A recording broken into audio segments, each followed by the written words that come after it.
नमस्कार दोस्तों, ऊपर वाले से प्रार्थना है आप स्वस्थ रहें, व्यस्त रहें, मस्त रहें। अपन जिस क्लास में जो भी पढ़ेंगे वो शॉर्ट में पढ़ेंगे और सिंपल वे में पढ़ेंगे। इसमें कोई टेंशन लेने की जरूरत नहीं है।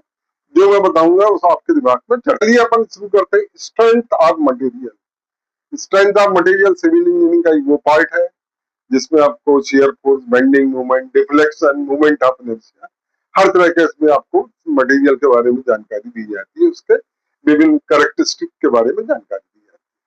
तो आज मैं शुरू करता हूँ शियर फोर्स से।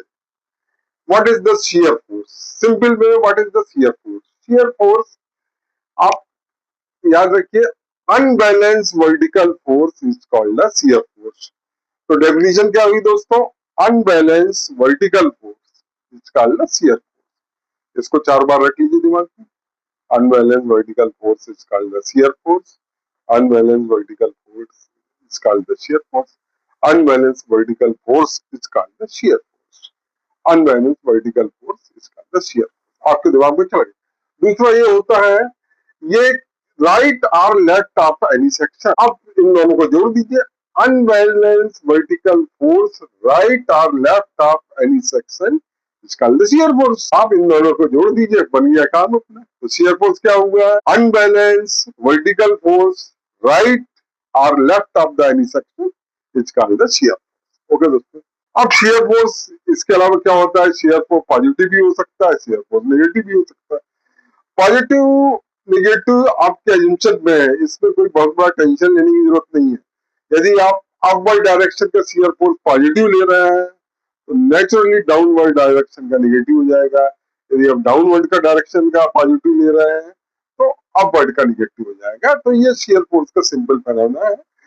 अपवर्ड का पॉजिटिव लेंगे तो डाउनवर्ड का। तो शियर फोर्स क्या हो गया?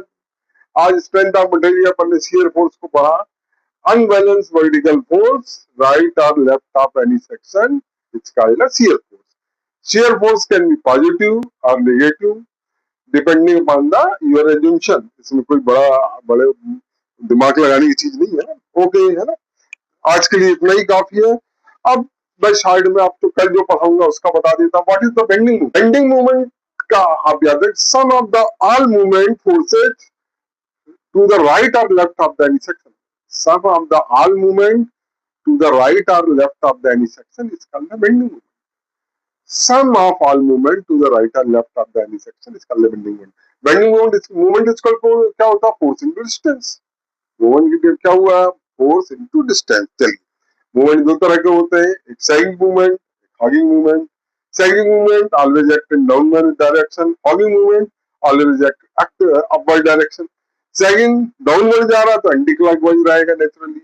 Hogging upward जा रहा तो clockwise रहेगा। अब इसके बारे में कल मैं डिस्कस करूंगा। ये आपको मैंने शार्ट में बता दिया, इसकी अब स्टडी और तैयारी कर लेना। और धन्यवाद। अच्छा लगा आपके साथ समय बिता के। कल फिर हाजिर होऊंगा। Subhash Srivastava. Thank you very much.